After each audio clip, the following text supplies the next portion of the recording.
Welcome, everybody, to episode 4 of the Four Tires and Fuel podcast. I am your co host, Steven Cherrick. I am the rear tire changer on the 38 truck for Front Row Motorsports and the rear tire changer on the 38 Xfinity car for Matt DiBenedetto. Yeah, and I'm John McGee, front tire changer on the 45 Nice Motorsports truck, the 35 Xfinity car. Co-host with Steven, and we have a new guest on the podcast. First guest in podcast history. Take it away, Adam. How's it going, guys? Adam Lewis, Jackman for the number 11 Tricon Garage Toyota Tundra and the number 18 bundled, or it's a not quite sure exactly what our sponsor is on that deal. I know it's a charity for Joe Gibbs Racing Xfinity team. So thanks for having me. Not a problem, man. I'm glad you could join us. Glad you could be a part of the podcast, and just kind of give us a little bit of a backstory on you. Like, we know you're Jackman. You're with Joe Gibbs Racing, which is awesome, and just kind of tell us like how you got into the sport, like where you started, where you've been, kind of thing. So 17-year veteran, not an old veteran, just been around the sport a long time. Started right out of high school with Penske. Went over there, picked up the jack for the first time. I think I was in the 10th grade, actually, before I graduated. Learned the jack over there, and just from there went to Gibbs through their Busch East series at the time with Joey Logano and Mark Davis. Did that for a year, and then just clawed my way up through the Truck Series and Xfinity Series. Went Cup racing over at RCR. And was in the Cup Series for quite a long time. And now I'm just kind of enjoying the old 5-lug program, you know?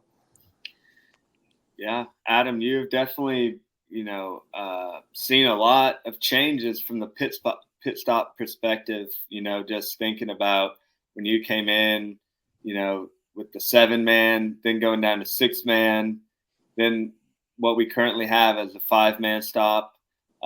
But then also now in the last 3 years, the transition in the Cup Series to the single lug next gen car. So things have really changed, I assume, from the pit stop side of things over your career in NASCAR. Oh yeah, 100%, man.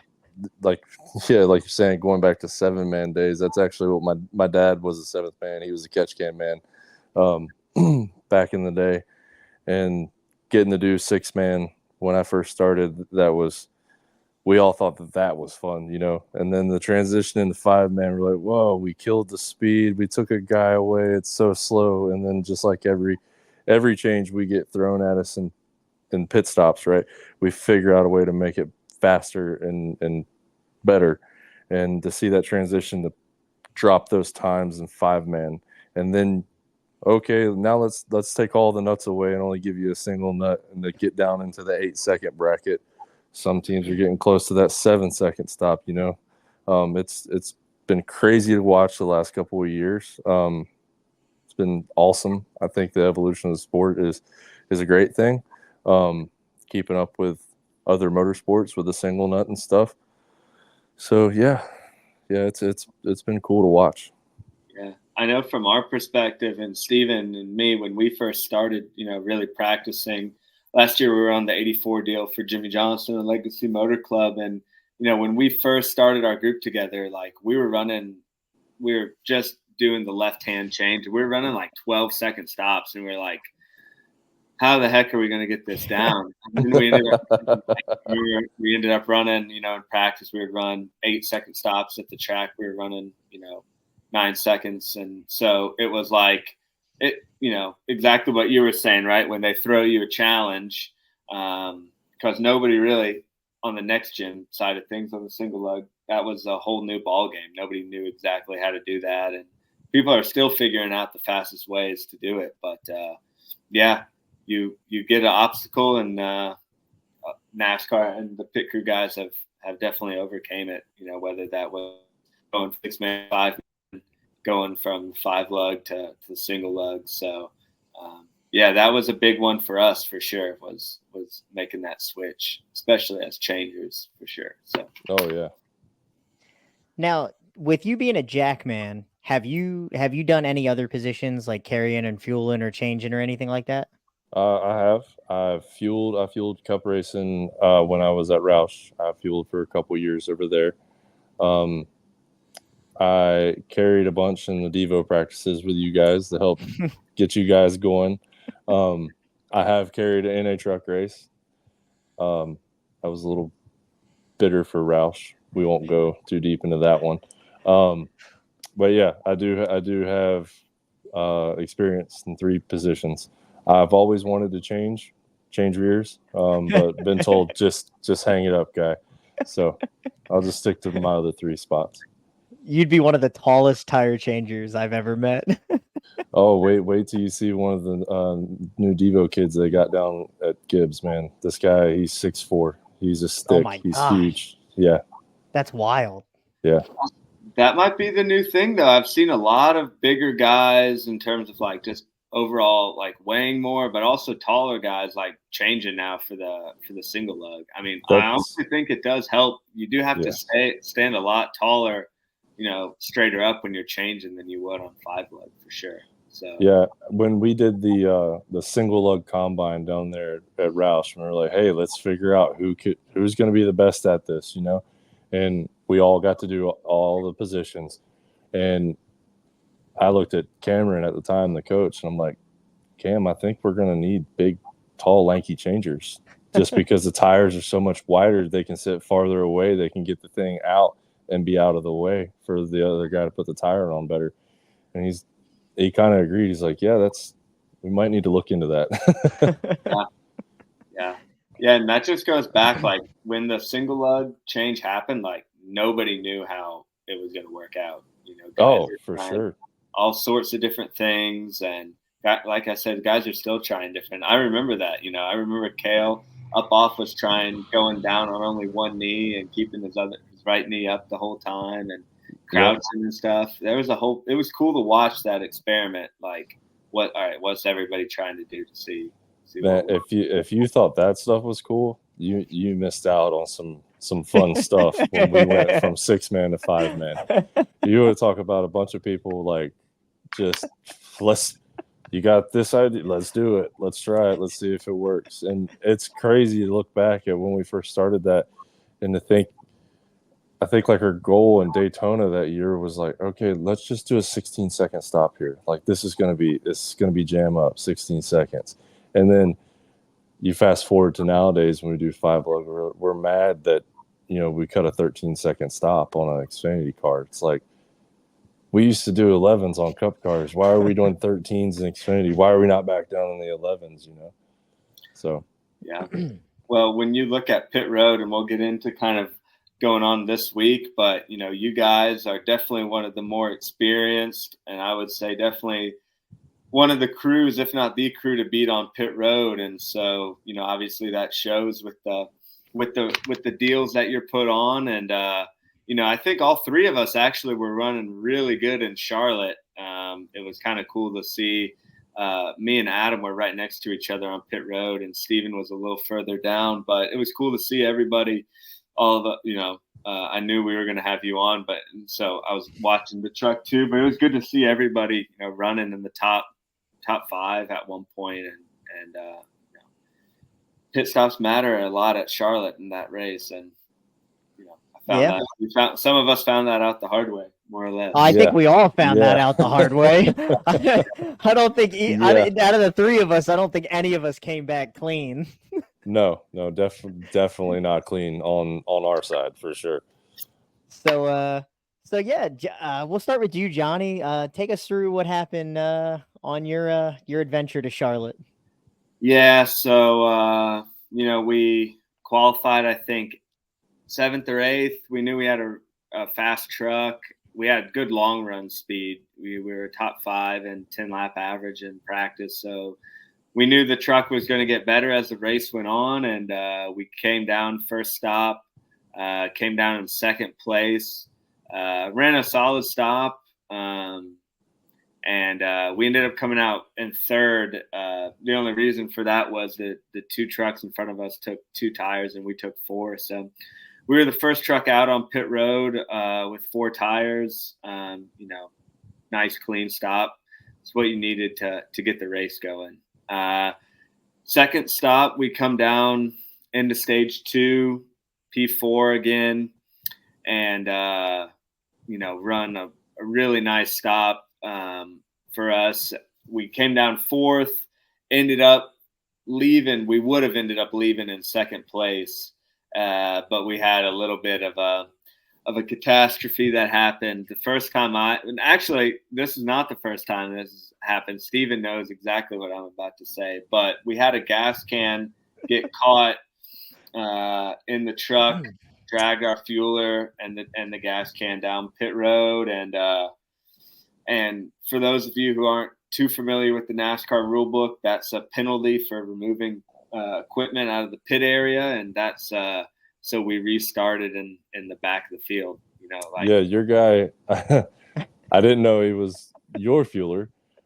We finished our stop, and we're all leaving the same time on pit road. And I turned around to pick up the left front and put it over the wall. And I turned back around to the pit stall to grab my jack. And I'm like, where did this guy come from? He's picking it. Like, this dude just laid out in our stall. I'm like, who do you belong to? What? What's happening?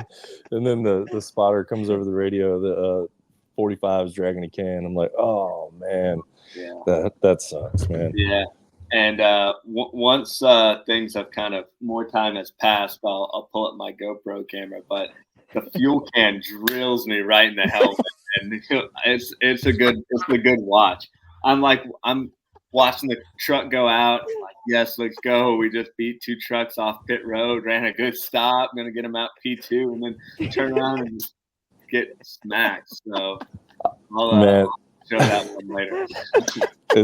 It's such a helpless feeling as a fueler when that happens. I had it happen to me one time when I was fueling for Newman on the 6 car, and you guys both know Chris Schumann. He was the front changer at the time, and he hit his last nut on and stood up and is the best Newman got out of the box all day. I was not expecting it, and the can got cocked on the car, and he just turns around on his helmet camera, and it just folded him up in 2, man. I just blasted him.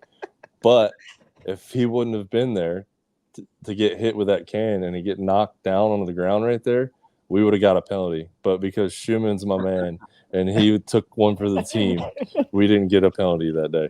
That puts a whole new meaning to take one for the team. yes, he took one for the team that day. Yeah, and so it was just, man, it's like one of those things. Like, the best way I can describe it is like, you throw like an 80-yard bomb and a touchdown, and then it gets called back for holding or something like that. It's like, damn it, we had something really good going on, and then and that leads us into the last stop of the day. Unfortunately, what happened for us was came down with 15 laps to go. Everybody was coming down in the top 10, getting 4 tires, and right side, hit my 5 lug nuts off, pulled the tire, hit my 5 on, and running back to the truck on the other side on the left-hand side, and I hear gun, gun, gun, gun, gun, and I hear the hose. Basically, what happened, our rear changer at the housing where the whip hose connects to the actual stock of the gun, completely destroyed. So the hose was flapping everywhere. Oh man! Had to grab our backup gun and put it on, and at that point, our stop was done. For even if everything goes right in that situation, like, you recover as best as possible. That goes from a stop where you're, looking to maintain to just trying to, not get any penalties or just beat the pace car out. So we ended up changing right sides, and then Caden Honeycutt, our driver, we took another lap under the pace car and came down and did lefts. But at that point, with so few laps left in the race, it was a done deal. It's a shame because I really thought we had a truck that was good enough to win the race, or at least compete for a win. And it just showed how good that truck was. He went from like 27th to 7th place in like 12 laps or something like that. So it just sucks for everybody on that 45 crew. It's been the last like 2 weeks or 3 weeks have been roller coasters. You know, we won in Darlington, and then you come back 2 weeks later and have that happen. So, but you know, some of that stuff's out. Some of it was out of our control, and that's kind of what makes it even more disappointing. It's like, damn it, like if this didn't happen, we would have been a whole completely different story. So, yeah, that was us. What about you, Steven? We can move on from 45. So we qualified fifth. I think in practice he was a top 5 to 7 truck. And they told us it was a brand new truck, so we all had hopes for it performing really well. So we were happy that we started up front. But we kind of got a little, screwed over with our pit stall because we had an opening in, and then we had the 13 truck right after us. And so every time we would come down pit road, they weren't running as good, so they would come in later as the stop was almost done. And I think the first stop he had to stop short.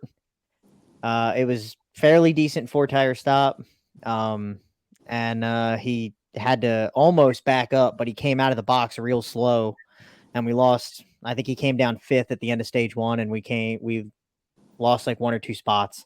I think he even pushed Raja Karuth into the grass, trying to come out of the pit box and not hit anybody on Jake Garcia's truck team. And so we were a little bummed on that, but we were still in the fight, still had a top 5 to 7 truck. End of stage 2, we were like 7th-ish, and came down again. He stopped short and put 4 tires on it, and he, again had to narrowly miss Jake Garcia, and I think we maintained on that one. I don't think we lost anything on that because he was a little more prepared on that. And then the third stop came, and came down, and the crew chief was like, "We're going to put right sides on it." And I was like, "All right, sweet. We're going to go to the front. This is where we take the lead. Like, we've been hanging around all race. This is it. Put right sides on it, send him back out there. I think we were like the second truck off pit road, and he comes on the radio and says, "Guys, I think the right rear tire is loose."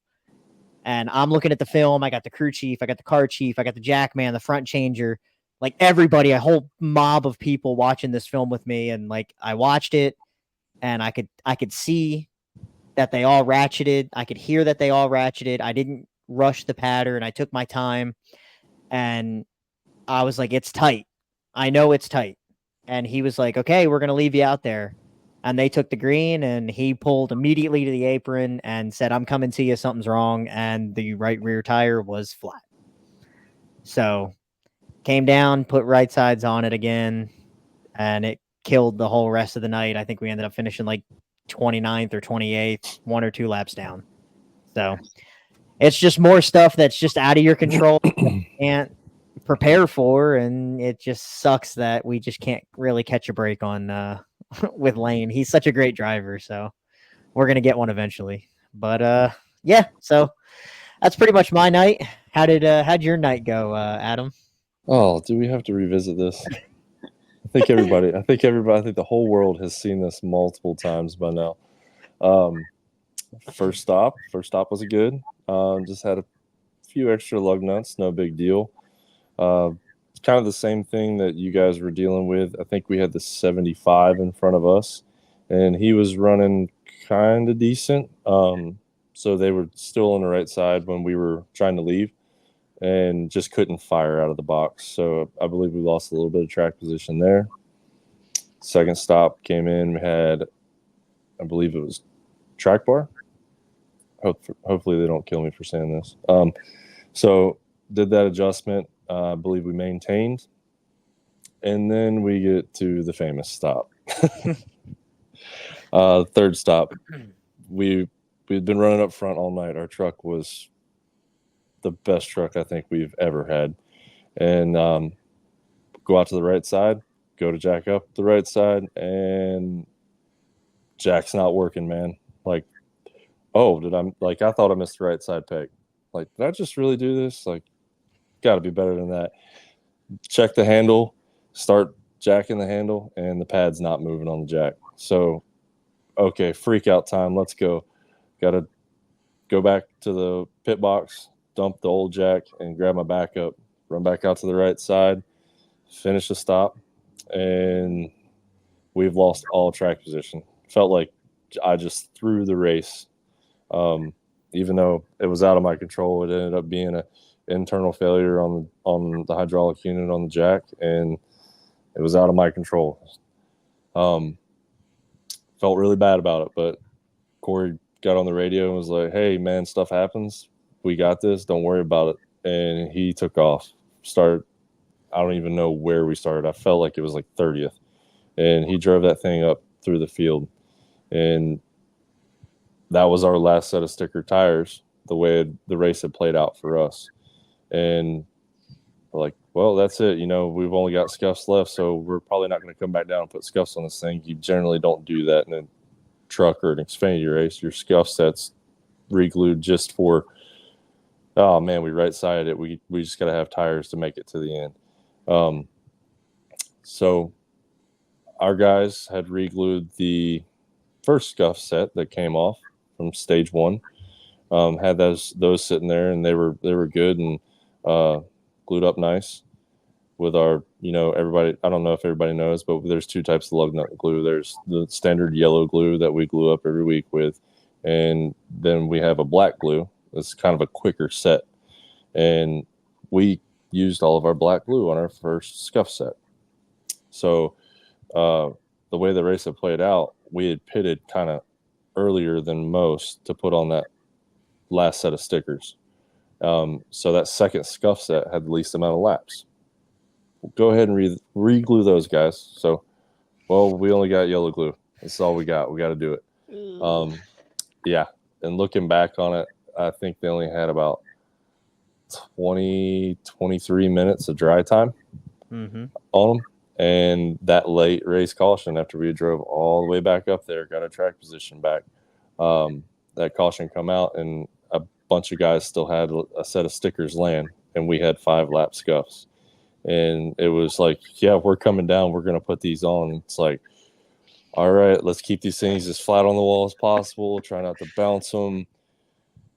Hopefully they stay on. Go out to the right side. Right side's decent. I clicked the hang just a little bit, and I'm going to blame myself on that. I think that's what made the lug nut pop off or start to fall off, and he couldn't catch it in time to get it back on there. But at the end of the day, when you're running up front, one lug nut off, no big deal. We're not going to stay and put that on. We're racing for the win at this point. So front changer made a decision, bail on that, leaving 4 on it. We'll take the penalty. Come around to the left, I grab the left rear to put it on, and as I'm going in with the hang, I see 2 it's just slowly falling. And I'm like, oh, come on, just pull up on the studs for me. Get it on there, and they're falling. And my rear changer, he tried his best to scoop one up on. It shucked it. And by the time he got to the second one that was falling off, it was not even there. So we had 3 in a star pattern, and he looked down to pick the other one up, and I'm holding him on the jack, and kind of panic set in, I think.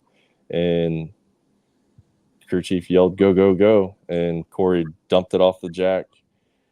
And it's like, man, you can't go. You got 2 off. You're gonna be suspended.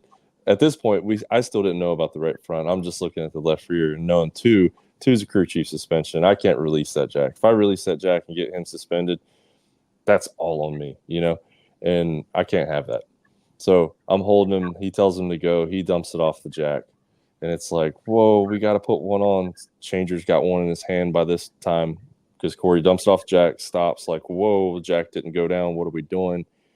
Changer almost has it on, and crew chief says, "Go, go, go," again, because he's only seeing the one on the left rear. He had no idea that the second one was off, and off we go. We come back over the wall. We're like, "Hey, man, there's only 3 on the left rear," and he's like, "Is it tight?" I'm like, we feel confident, but it's 3, And he's like, "We're racing it," and then Kale comes up and he goes, "Hey, I got one off the right front." I'm like, "Oh no, this is not good. This is not good." So as a team, they decided to go for the win. And after the race, we found out the hard way, when you have 3 lug nuts off, that is a disqualification from the event. That's 0 points for the day. You finish last. It's like you were never even there. And so that was a really, really bad day. Yeah. Yeah. And so when you were talking about the lug nuts only having 20 to 23, 25 minutes of dry time, like for us as changers, I'd like to get at least 3 hours of dry time generally. Yes. Speaking, right. And so like when you decrease it by that much, you're scrambling and trying to do whatever you can to get them tight, right? Like using a torch, heating them up, trying to get that glue to dry as fast as possible. You're tabbing them, which is putting extra glue on the side, just trying to get anything that you can. But honestly, when you're dealt that situation and you only have 20 minutes, it's like, it is what it is. You can only do the best with what you got. And, sometimes I've had them where I've glued them in 20 minutes and they've all stuck and it's been just fine. And then I've had one where all 5 of them come off. It really is it's like playing Russian roulette. It's like you don't know what's going to happen. So, but yeah, that's the gamble you take sometimes, for sure. Yep. At the end of the day, looking back at it on our day off on Monday and through meetings this week that we've had, at the end of the day, as the picker guys, it was our fault that stop went as bad as it was, because we were not prepared with enough black glue to glue up every scuff set. We should have enough supplies in that race to be able to glue up every tire that comes off that thing. And that black glue can set up good enough for a pit stop in 15 minutes, especially if you're using a torch. But that dry time on the regular glue, like you said, you're wanting 3 hours, 2.5 minimum, to feel comfortable about it. Yeah. So yeah, at the end of the day, it was our fault. We got busted. And we'll just regroup this week and be better than that. Yeah. I mean, everybody that you guys are, all you guys that are on that team, like, I know every single one of you guys, and you're as professional as they come. So, you guys will take this one on the chin, and I know you guys will bounce back, and it's going to be a hell of a race at Gateway. So I know you guys are going to be tough to beat there. So I hate that it happened. And I mean, it sounds like we all had crappy weekends on truck day. At least we haven't even gotten to Xfinity yet. No. I don't even want to talk about Xfinity. Our driver put it in the wall, spun out, so we didn't even qualify. So I was sitting at home. Oh man, it was bad news. I mean, we were. We driver came off of turn 4 and spun it and got into the wall, and then that was all she wrote. So we did not. I didn't race on Saturday. That was my first ever D&Q. I think I've ever had. It was crazy. So it went from that away. Somebody asked me, they're like, "How'd this weekend go?" And I was like, "Not very good." Yeah, how'd your weekend go? I don't want to talk about I mean, Xfinity Day was God, it was Xfinity Day. So much hope. Matty D put it 14th, and we were shooting for the stars on that one. And we quickly found that gravity wins every time. So go down there. I think he fell all the way to like 25th at the end of the first stage, because the car was just so out of the racetrack. He was so loose. No, he was so tight that he couldn't drive the car as fast as everybody else. And so we came down for the first pit stop, and we got a pit crew interference penalty. The first one I've ever gotten, because they have those lines in the pit stalls, the horizontal line or the diagonal line. at the corner of the new, pit box, the new the orange line. Yeah. Yep. And he clipped that orange line on the 8 guys, and they gave us the penalty for it. So we had to go to the back. Cannot be below that line if they're in their stall. Nope. And they were still on the right side too, and I think that's what made it even worse. Tight. Oh yeah. So had that one, came down for the second stop. Front tire changer sets the right front and goes to roll it a little bit and finishes his pattern. Gets up, and the tires all the way in the other pit stall bouncing off the rear bumper of the car. So we had an uncontrolled tire penalty. And then we're like, okay, let's just salvage the day. Green flag pit stop, middle of stage 3. Driver comes down and he hits the orange box at the entrance to pit road. So his unsafe pit entrance. So we get 3 for 3 on penalties on pit road. Man. So that's rough. Our day was not fun. Lewis, please tell me to save this. Did your Xfinity day go good? No, it didn't. It didn't go good at all. Pit stop wise, yes, we executed what we were dealt. We did a great job. It was one of those days that I like to describe on pit road as a road crew day. Lots of adjustments, ill handling race car, pit stop times. Yes, they always do matter, but sometimes the times you tell yourself the time doesn't matter here because the adjustments are more important, right? So we had wrenches in the window. We were pulling packers, just trying to get him comfortable in the car. He was not comfortable at all. I like you were saying, Steven, Matty D was saying he was out of the racetrack, and Sheldon was talking about how he was on top of the racetrack. And we noticed after the first stop, I kind of slipped coming around. And I'm like, that's weird. It's Charlotte. It's got tons of grip in the box. Why did I just slip? I didn't feel a lug nut. Car leaves, and I'm like, wow, we're using a lot of brake. This ain't good. Charlotte, you don't run real big brakes. It's a mile and a half. You might do a little trail braking here and there, but you're not running in the corner and stabbing on the things. These cars don't have 900 horsepower like they used to back in the day. You don't use brakes. And my rear changer, he works in the shop, and I turned and looked at him. His job in the shop is to record brake wear and temps and all that fun stuff. On Monday when they tear down, I looked at him and I said, I don't think you're going to have anything to record on Monday, because if it keeps going the way it's going, I don't think we're going to have any brakes left. And he's like, really? I'm like, yeah, it's pretty bad up here, man. And the crew chief even came over the radio, and he's like, we got to get him off the brakes. I don't think they're going to last. And there towards the end of the race, we were out running around, and I got a flat tire. Oh man, we must have, right-sided a little bit, cut down a tire. No big deal. Bring it down here. Let's put some new stickers on it. Go back out.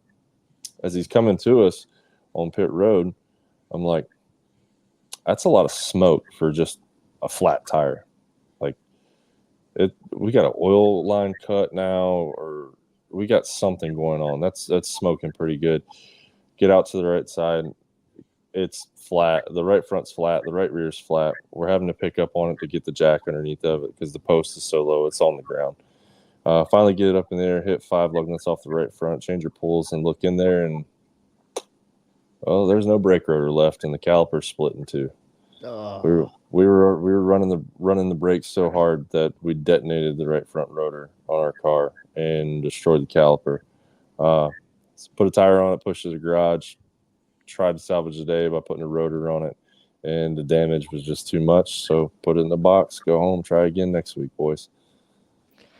Yeah. Wow, that is that's got, like, our weekend combined between the 3 of us for Truck and Xfinity Day was probably one of the worst weekends, especially to be at Charlotte, the home racetrack for all of us. Like, that's terrible. Yeah. It was good. So the first week we did the podcast, we won. I was like, sweet, the podcast is good luck. And then ever since then, it's been terrible. So I'm like, maybe. Well, I mean, you won, and then I finished 3rd, at Yeah. North Wilkesboro, and then we have this catastrophe at Charlotte. Right. Yeah. So. Well, now it's looking up because I won at Wilkesboro. I was catastrophe just like the rest of us or the rest of you guys at Charlotte. So maybe one of us is going to get a W this weekend in St. Louis. Hey, I would be happy with that because one of the three of us needs to turn the luck around. Yeah.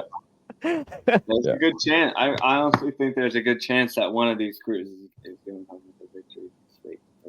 So we'll see this upcoming week. So going into that, we want to talk a little bit about, since we have you, Adam, on as a Jackman, going into this week and kind of talking about the track setup. We'd like to pull up, Stephen, if you can, some video here for the viewers who were on with us 2 weeks ago when we broke down some film from changer front and rear changer perspective. We're going to talk a little bit here about what a pit stop looks like from a Jackman perspective. And so pit crew is kind of like,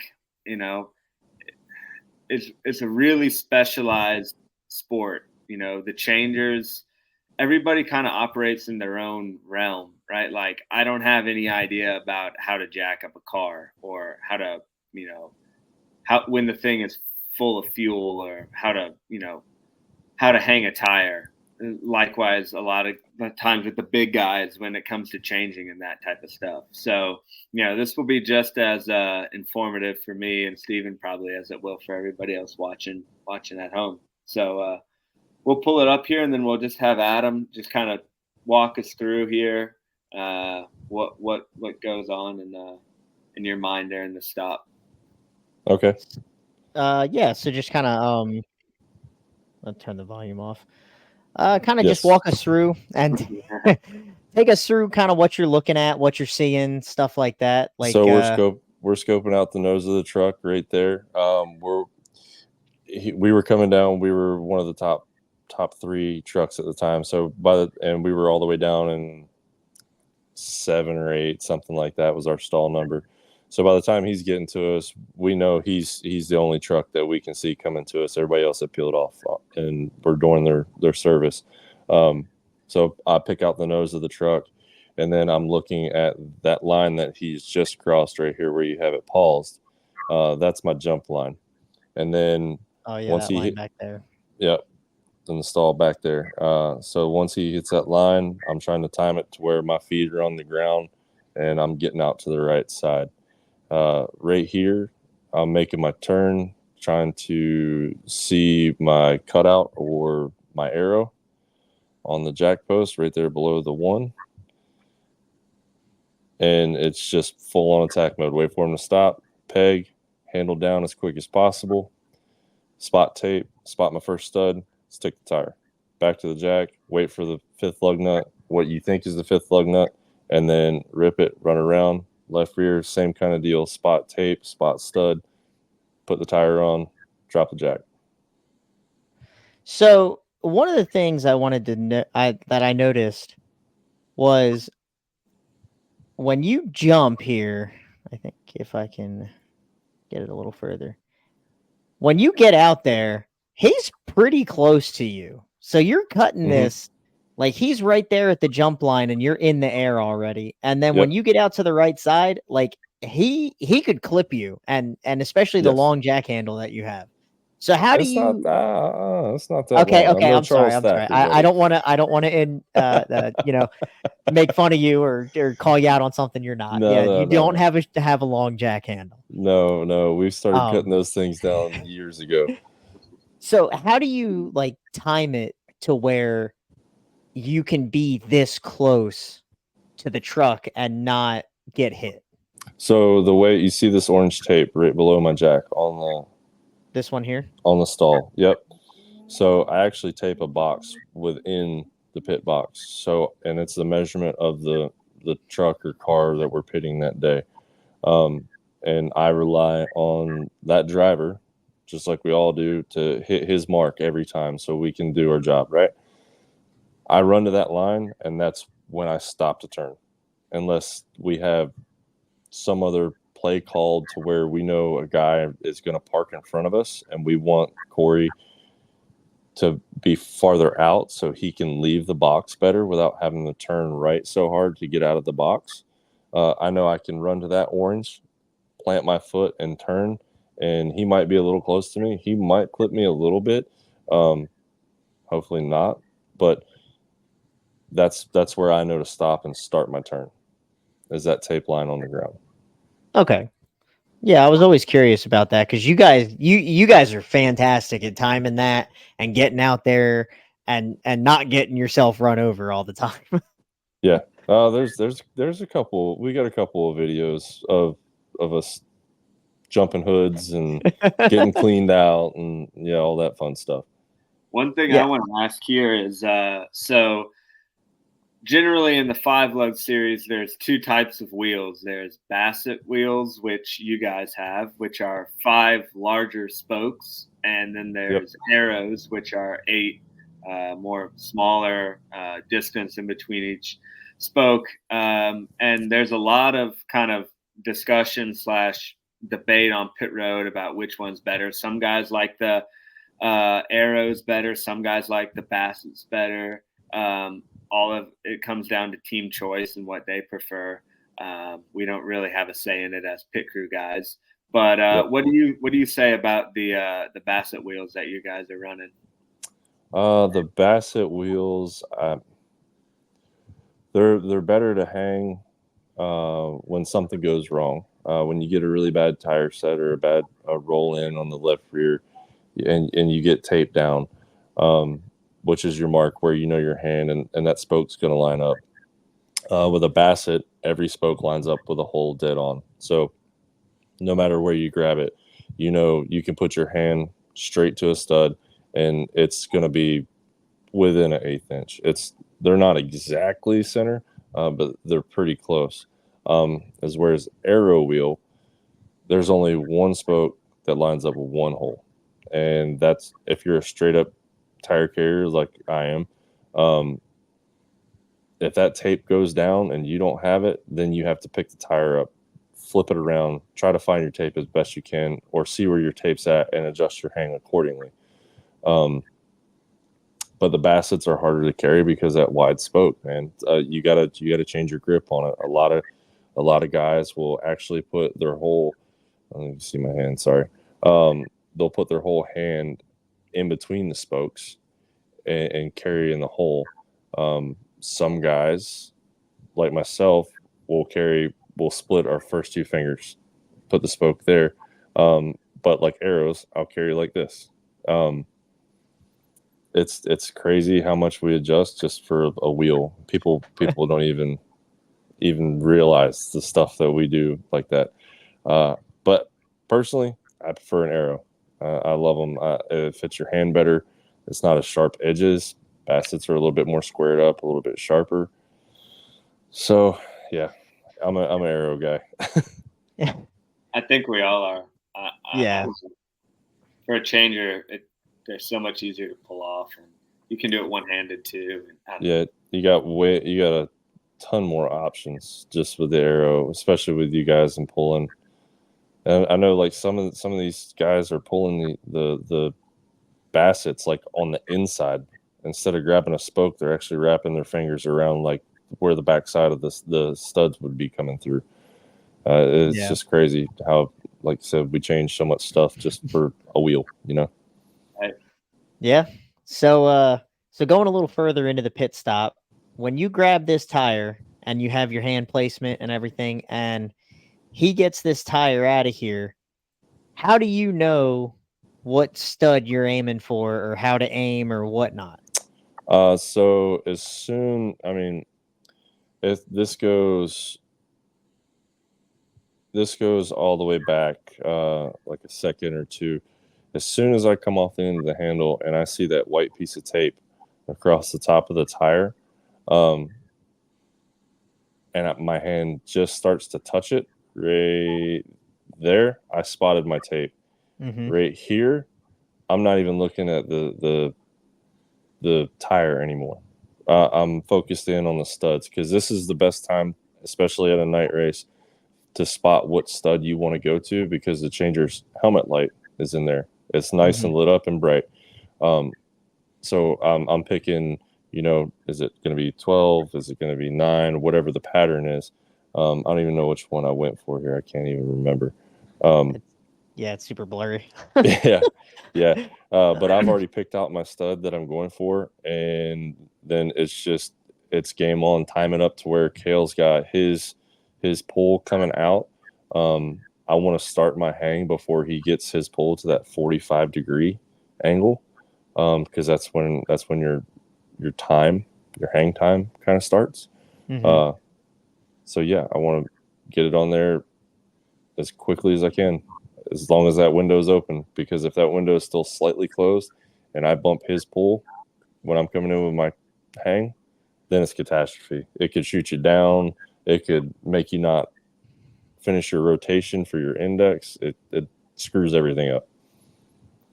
Well, this one was timed pretty perfectly, and you studded the crap out of this tire. It was fantastic. Yeah, so that's like a 9 o'clock right there. Nine Mhm. o'clock's about as low as you want to go.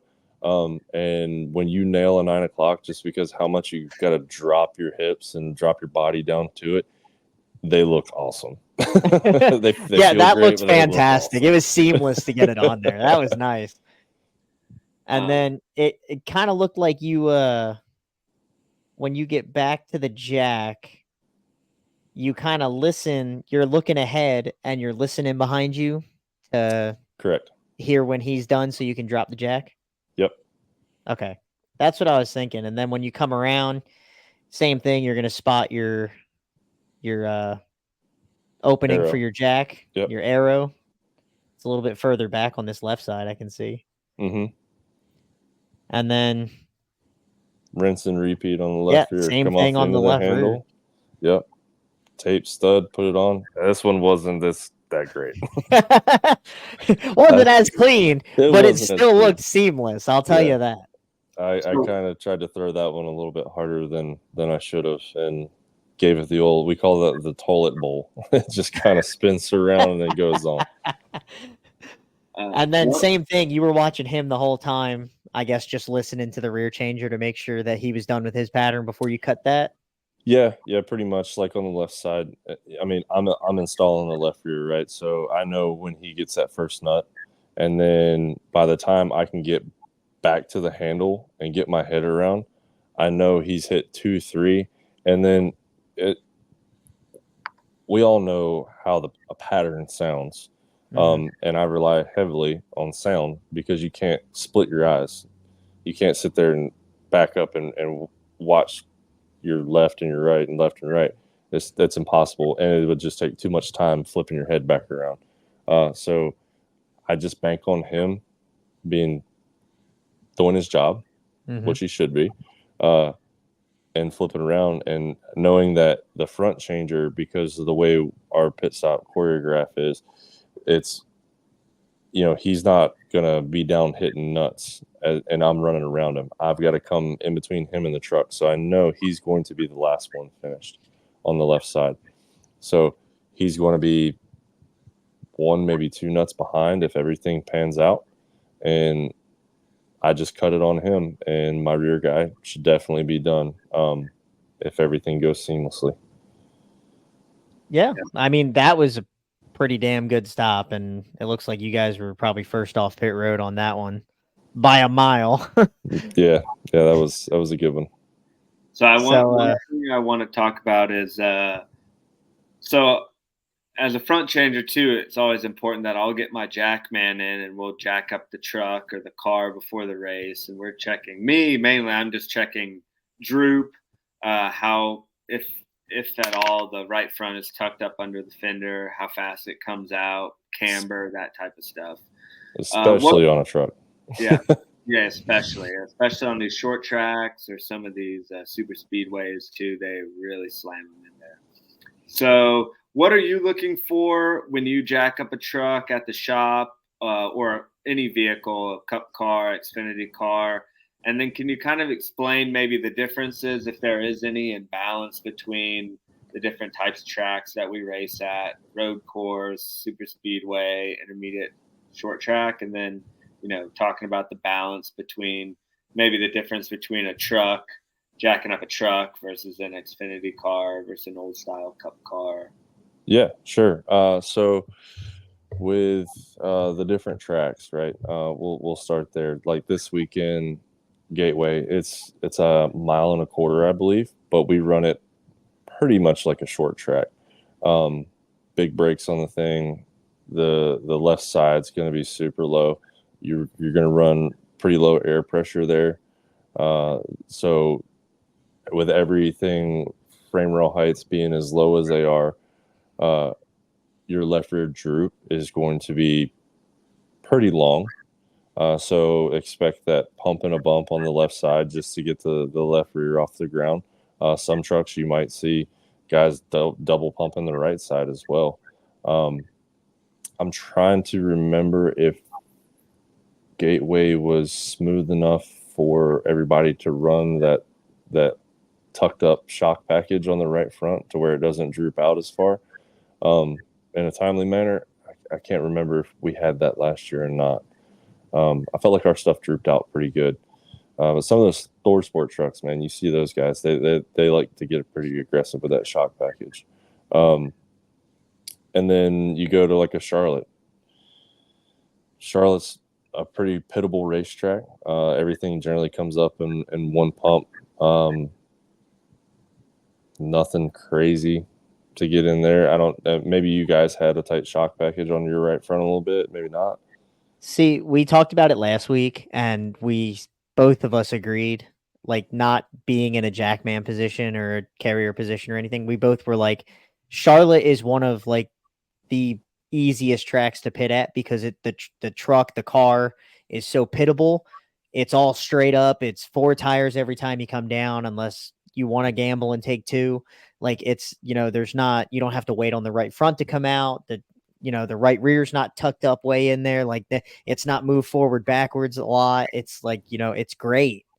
So that it's glad to hear that even from a jackman perspective, Charlotte's the same as what we were saying last week. Yeah. The bumpier the racetrack, it's funny. The bumpier the racetrack, the better for us it is because they can't slam these things on the ground and keep them pinned down. So when we jack them up, the shocks are holding the things up and the tires up in the fenders and all that stuff. But when we start going to these fresh repaved tracks, or like even when we go to Iowa's got some new pavement. I heard these things they'll be slammed on the ground and they're not going to bring them. They're not going to droop out at all. So yeah. But yeah, so you have your standard mile and a half. Mile and a halfs are pretty easy to pit. Like I said, except for when we go to a smoother track, they'll tuck it up in there a little bit on that right front. Road courses are kind of similar to a short track with your droops being crazy long. Just with that solid axle in the back, they're trying to lengthen those chains just so when they go around the corners and hit the curbs that they're trying to keep that inside tire on the ground to get drive off the corner. But at the same time, it's completely opposite as a short track truck or car is. They run the ride heights really high. So your jack posts are super high in the air because they don't want to knock anything off the underside by running over those curbs.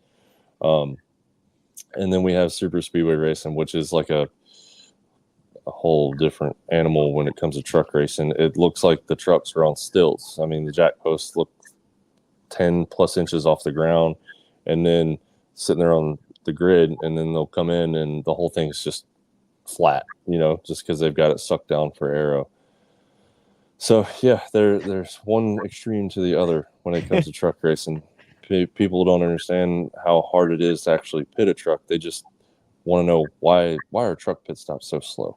And it's like it's the hardest vehicle we have to pit. No doubt. Yep. Like from a front changer perspective too, like there's I don't even know if there is a camber limit on the truck series, but it's like they'll slam those things to like 13.5, 14%, and basically like hitting straight up, and get way more right front tuck up than you do on an Xfinity car. And yeah, it's just the run around for rear changer is way longer and it's just awkward. It's is weird, you know, and I don't know. There's something about them it's tough. It's tough to pit a truck, especially a truck that's set up for speed. You know, Yes. some of these, right? Like you, Yep. crew chief, we talked about it earlier. Crew chiefs have a decision to make. You know, am I going to have a truck that's set up for speed on the track? We're going to lose some on pit stops, or do I want to, you know, make a truck that's more pittable but maybe a little bit slower on the track? Yeah, we have to deal with whatever we get thrown. So Yep. And then you go to Xfinity. Xfinity cars they're pretty reasonable to pit just about anywhere you go. And then you go pit a cup car, and the new style cup car, and it's a go-kart. All the droops are pretty much the same every week. You might have your car a little bit lower this week than you did last week, but not by inches. We're maybe a half inch, you know, nothing crazy. And people were like, cup racing, it's so awesome. They're so fast. It's like, well, they put the same thing every week, and the wheels are pretty much straight up and down. There's barely any camber to it. Like, come on, guys. Yeah, exactly.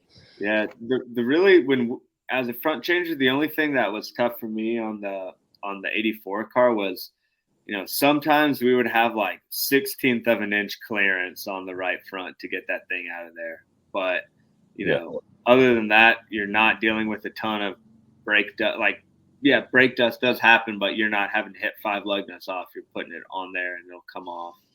You know, there's not nearly as much camber as a truck or stuff like that.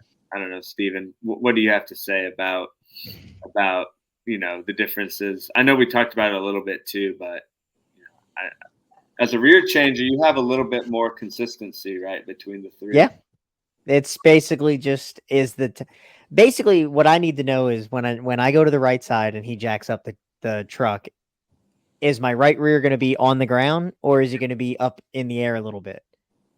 And you know, I was told by my jackman for this week that it's a little up there or a little tight, but it's, you know, it's like you said, same thing every week. It's basically just you go out there, hit 5 lug nuts, pull the tire, hit 5 lug nuts, go to the other side. Like Rear changers, you I guys have it made. It's so easy. I can't sit here and talk about this because you guys have all the problems. Yeah, I remember last year at Roush, they wanted me on every wrench adjustment that we did, track bar, wedge, to take the tire out, set it, and then wait for the jackman to go through. And then, you know, people are complaining you know, the rear changer's beating you on both sides. And I was like, I wanted to like grab him by the neck, and I was like, he just runs around. He doesn't have to worry about anything. Tire down. I have to wait. I have to deal with all this camber and stuff. Like, we set our pit truck at like 14% camber, and I was like, yeah, if only I could do the rears one time. The rears, see what happens. But, so yeah, but I mean, speaking about all like the truck heights and, you know, for different packages and everything, like going to Gateway, what are you expecting and what are you looking for? A, when you jack up the truck at the shop, and B, when you actually get to the racetrack. Well, with my team, what I get to see at the shop and our checklist that we run through to check the pitability of the race truck, that's what I'm going to see at the racetrack, 100%. We very rarely unload and say, you know, we're terrible and they wholesale change the truck setup wise. We don't do that a whole lot, if at all. And I don't think a whole lot of guys get to do that anymore with this limited practice schedule that these guys get. You know, you only get 20 minutes or whatever it is, and then you're into qualifying. There's just no time to do it. You know, you can put some rounds here or there, but that's not going to completely change the attitude of the truck from what you got to see at the shop. So yeah, like I said, low left side jack post, probably below 2 inches for sure off the ground, and just a long left rear chain. You think you're gonna have to pump and bump the left side, or can you get it in one stroke? it's been better this year with that. Like Wilkesboro last year, I was a pump and a bump on the left side.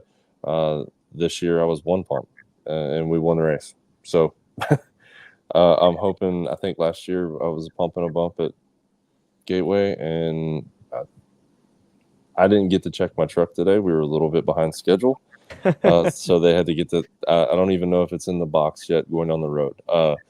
But I'll probably pump and a bump on the first stop just to play it safe, and then if I can make an adjustment after that for the money stop, then yeah, we'll shorten up that jack stroke just to gain that extra 2 or 3 tenths. Yeah, I mean that's awesome, and I mean I wish all three of us the best of luck going out to Gateway, but I kind of want to touch a little bit on the Xfinity side going to Portland, and they have, as me and Adam like to call it, competitive, non-competitive pit stops. Yeah. So, Adam, you know a lot about what's going on because you've been helping those guys over there. So explain to everybody what we are talking about a little bit on that. Yeah, I thought it was very clear when the year started when they said this was going to be a competitive pit stop, non-competitive pit stop race. And then as we've gotten closer to this event, it's not so clear on what they're going to be doing out there. So from what I've been told, you get 60 seconds from the time you cross the pit entry line to the time that you leave pit exit. You can't be any faster than that. So that's going to leave you about 25 to 35 seconds to get the fuel in the car, change 4 tires in the box. And these are all road guys. I know there's some teams that have sent some newer pit crew guys out there to help out that don't have as much experience, but they know how to change a tire. They know how to run a racetrack. So we'll see how it goes. I know there's a lot of road crew guys that used to pit that will be pitting those cars out there, and they kind of look forward to this event every year. The good old days. The standout, like, yeah, we're coming out of retirement. Let's see if we burn one down, But it's funny, because the rule it keeps you in like a little bit of a bracket. So yeah, if you have a stacked team of road guys going out there and they're going to lay down a 16-second stop, then I guess they just get to hang out in their box for a little bit longer, and then when the timer's right, hey, go. So we make it to hit 60 seconds right at the end of pit road. Yeah, a lot of unknowns. I will definitely be tuning in after our race to see how that goes and to cheer my guys on out there. I know I got Big Manny jacking our car.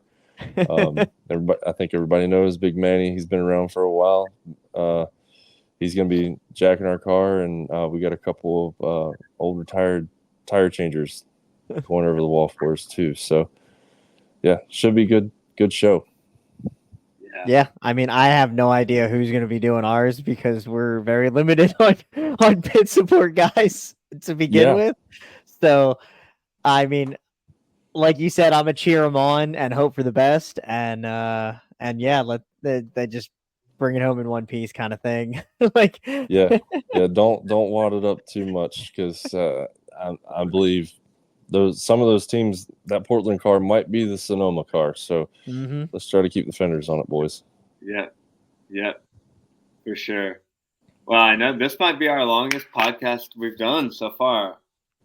Yeah, this is definitely the longest one, but I mean, it's at a great cost because we got the great Adam Lewis as our guest. Yeah, on one of the worst weeks on pit road of my career, I think. No, I agree. Hey, it was not very fun. Told you we have a good time here. Yeah. Well, we really appreciate it. I know we went a little longer, but thanks for sticking with us, man. Yeah.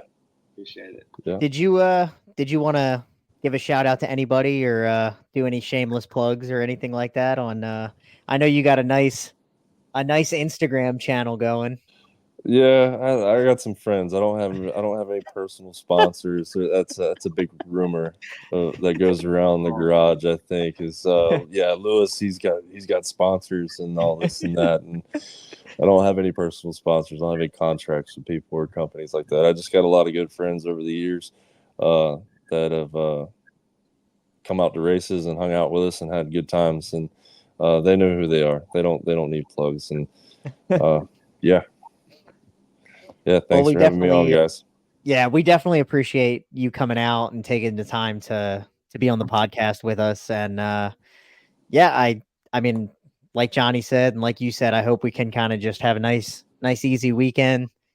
Go out, throw some lug nuts around, throw some jacks around, and have some fun. Yeah, And hopefully one of the three of us comes back with the trophy.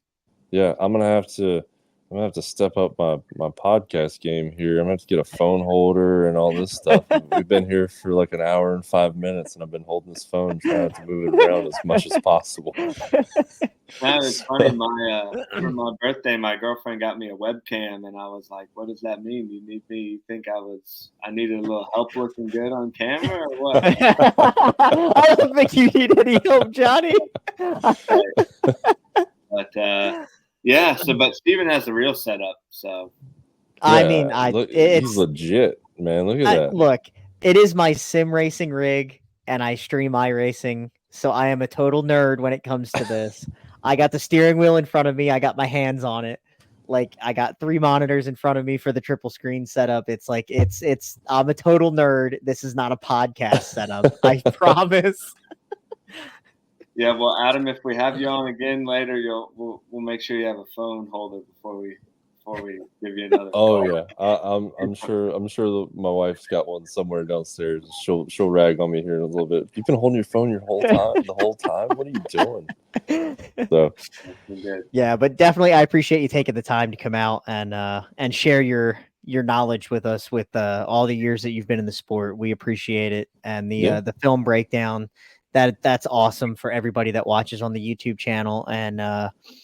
And yeah, hopefully we can get some more of you guys out here to give your story and yeah, shed some light on you guys on pit road and us on pit road that go through the weeks and just give the backstories of how it's not as easy as everybody thinks it is. yeah, maybe we can do like a podcast event at the practice area. Oh, I don't know about that. Huh? I don't know about that. Over there, that'll be something. That'll Yeah, be just entertainment value. You don't even need to talk about racing. You'll just pick yeah. up. We just watch, just live Yeah. feed it. Yeah. Oh Yeah, we'll no, be no. good. Oh my god, that'd be terrible. Yeah. We'd be getting flagged. YouTube would take us down. Yeah, we'll definitely have to pre-record and edit. Throw a lot of bleeps in there for sure. At minimum, a 7-second delay. That's So right. Well, that's great. Yeah, but, Well, I'll we'll let you see. go, Johnny. Yeah, no, we're all good. We'll wrap up here, but look forward to seeing you all at the track. And yeah, like I said, hopefully one of us ends up with the trophy. That'd be sweet. cool. Yep. Well, Yeah. we'll see Thank you y'all guys for tuning Saturday. in. And till next time, you guys be good.